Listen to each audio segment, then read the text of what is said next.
Previous ক্লাসে discuss করেছিলাম goldens rules, audibility, visibility, truthfulness. তার মধ্যে আমি অডিবিলিটি আপনাদেরকে বলে দিয়েছি। নেক্সট পার্ট হলো visibility. Very very very important আর একটা পার্ট, ভিজিবিলিটি। দেখানো। কি দেখাবো আমি? হতেই পারে আমি কি দেখাবো? হ্যাঁ, অবভিয়াসলি আপনাকে দেখাতে শিখতে হবে। যেহেতু আমরা অভিনয় করছি, আপনাকে মাথায় রেখেই নিতে হবে আমরা অভিনয় করছি। হ্যাঁ, অনেকেই বলে ক্যারেক্টারের মধ্যে ঢুকে যাও। অবভিয়াসলি ঢুকে যাওয়া উচিত, কিন্তু সবাই তো আর ঢুকতে পারে না।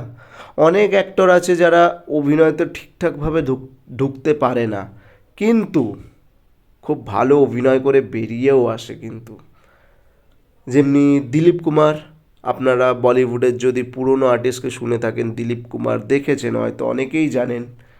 তো উনি বলতো যে সুইচ অন সুইচ অফ থাকা খুব দরকার একটা অভিনেতার মধ্যে।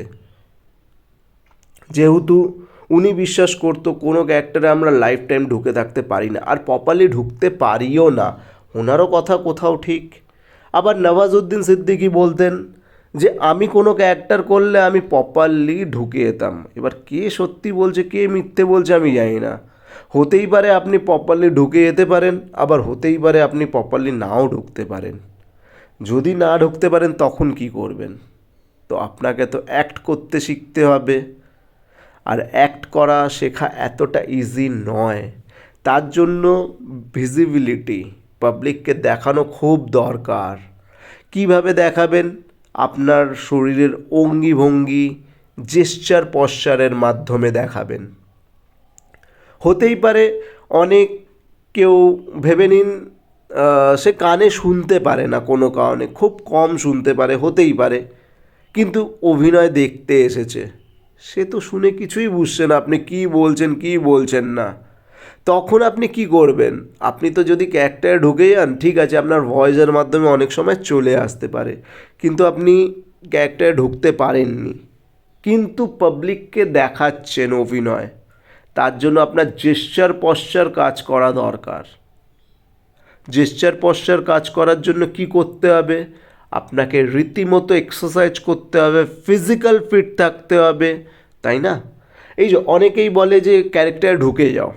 আমি ঢুকে গেলাম, কিন্তু আমি ফিজিক্যাল ফিট নেই, আমি করতে পারবো না অভিনয়, যতই আমি তার ক্যারেক্টারে ঢুকে যাই।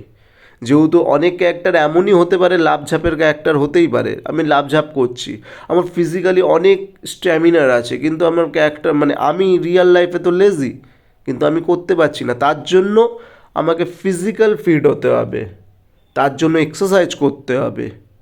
তো প্রথমত আপনাদেরকে ভেবে নিতে হবে এক্সারসাইজ ভেরি ইম্পর্টেন্ট। দ্বিতীয় পার্ট কি ইম্পর্টেন্ট? ফেসিয়াল এক্সারসাইজ গুরুত্বপূর্ণ পার্ট। আপনারা যদি ভরতনাট্যম বা ট্র্যাডিশনাল কিছু ড্যান্স যদি করে থাকেন, তো ওখানে দেখবেন নবরসের ক্লাস করানো হয়। আমাদের অভিনয় তো হয়, কিন্তু ওখানে নবরসের ক্লাস কি ফেসের মাধ্যমে করানো হয়। রাগ, হাসি, কান্না, সব ফেসের অ্যাক্টিভিটি উইদাউট ভয়েস। তো ওই জিনিসটা খুব দরকার প্র্যাকটিসের জন্য। তো আমি বলবো ওই ক্লাসটাও খুব দরকার ক্লাস, আমরা দেব, ওই ক্লাসটাও আমরা দেব।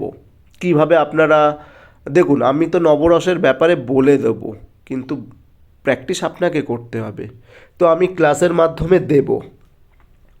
তো প্রথমত আপনারা ধরে রাখুন যে আপনাদের খুব স্পষ্ট হওয়া দরকার ফেস অ্যাক্টিভিটি, জেস্চার পশ্চার। তার জন্য অনেক পলিশ করতে হবে নিজেকে। ওই ঘর বসে থাকলে সম্ভব নেই, আপনাকে বেরোতে হবে, প্র্যাকটিস করতে হবে। এবার কিভাবে প্র্যাকটিস করবেন ওটা আপনার পয়েন্ট অফ ভিউ।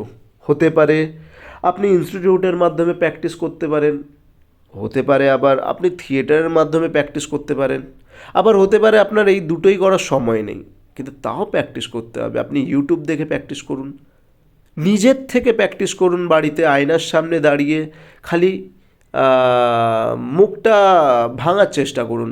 যেটা বলি না, ভ্যাংচান, নিজেকেই ভ্যাংচান। এতে অনেক অনেক অনেক সুবিধা পাওয়া যাবে।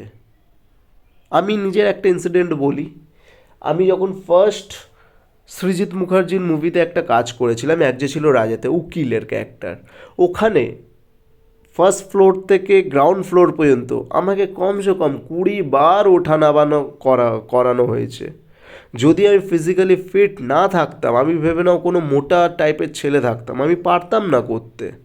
হয়তো এটা আমি অজান্তেই করে ফেলেছি, আমি ছোট থেকেই ফিট, যেহেতু আমি মার্শাল আর্ট করি, পছন্দ করি, তার জন্য আমি ছোট থেকেই ফিট অজান্তেই। কিন্তু অনেকটা কাজে লেগেছে, যেহেতু আমাকে বলছিল তোমার পায়ের সাউন্ড হচ্ছে, তার মানে কি চলাফেরাও করা শেখাটা দরকার। অনেক সময় আমাকে বুঝতে হবে আমি যখন কাঠের সিঁড়িতে উঠছি, আমি বুট পরে আছি, আমি কিভাবে চললে আমার সাউন্ডটা খুব কম হবে, হয়তো হবে, কম হবে। তো চলাফেরাওটা করা দরকার। তাই বললাম ভিজিবিলিটি দেখানো খুব ইম্পর্টেন্ট। আপনাকে দেখাতে শিখতে হবে। আমরা যে কোনো জায়গায় দেখানোর চেষ্টা করি, কিন্তু এটা যদি রিয়েল লাইফেও দেখবেন, আমরা দেখানোর চেষ্টা করি। আমরা কি দেখানোর চেষ্টা করি? দেখো আমার কাছে আইফোন আছে, কি প্রুভ করতে চাইছি আমি? দেখো আমার কাছে বাইক আছে, কি প্রুভ করতে চাইছি?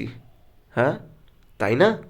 তো আমাদেরকে দেখাতে শিখতে হবে, ওই রিয়েল লাইফটা থেকেই নিয়ে আমাদেরকে আর্টিফিশিয়াল লাইফে আনতে হবে, মানে অ্যাক্টিং জগতে আনতে হবে, যে আমরা দেখাতে পারছি কোনো কিছু। দেখাতে শিখতে হবে, খুব গুরুত্বপূর্ণ পার্ট। যদি না শিখতে পারেন, কিচ্ছু করার নেই। তো আমি বলবো ভিজিবিলিটি ভেরি ইম্পর্ট্যান্ট একটা পার্ট। যাই হোক, লাস্ট পার্ট বেঁচে গেছে, ওটা আমরা নেক্সট ক্লাসে কভার করব। Thank you.